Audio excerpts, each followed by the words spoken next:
Alright, what's up y'all? We're going to be talking about the basic tips and tricks on how to get good in Rocket Racing. Let's go. We're going to split this video up into two sections. We're going to do the easy tips and then we're going to do the harder tricks later. But trust me, once you learn them both, you're going to be a god at this game, just demolishing everybody behind you.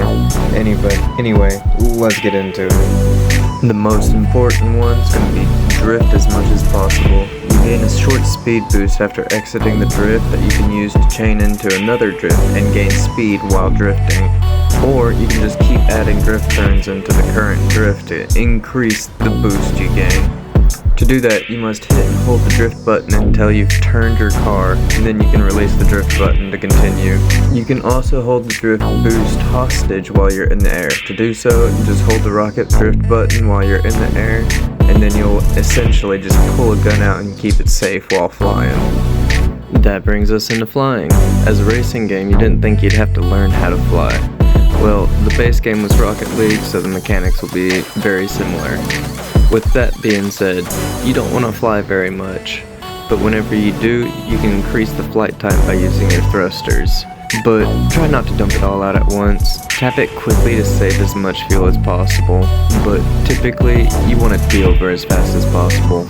We don't have wings, we have wheels. Get over it. To get done quickly, you can do what I just did, air dodge. What it is just pushing the air dodge button while holding the direction you want to go.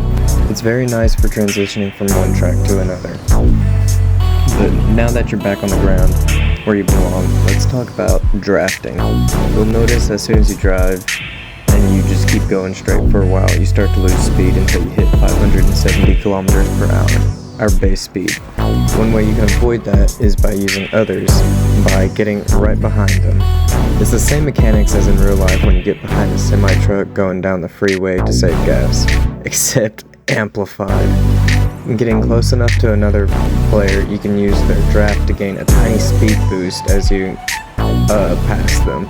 You'll notice you'll have the boost whenever you got these white lines coming off of your car. Those are the simple tips, and now let's get into some harder tricks. Most of these tricks will require some sort of map memorization, so make sure to practice in private lobbies to get these down. Remember how I said you don't want to fly all that much? Well, it's half true. You want to find the best routes to cut off as much traveled distance as possible. The less road you travel is the less time it takes to get to the finish line. At the end of this video, I'll include some routes that you can practice. Air dodging can be extremely useful, especially when driving on the road. How? Just jump and do it. If executed correctly, you can gain some ground and use it to get ahead of the competition. If done in the right area, sometimes you can even just skip some parts of the track. But that's pretty much all the tips and tricks I've got. So as promised, here's some skips you can practice to get ahead of the average Joe.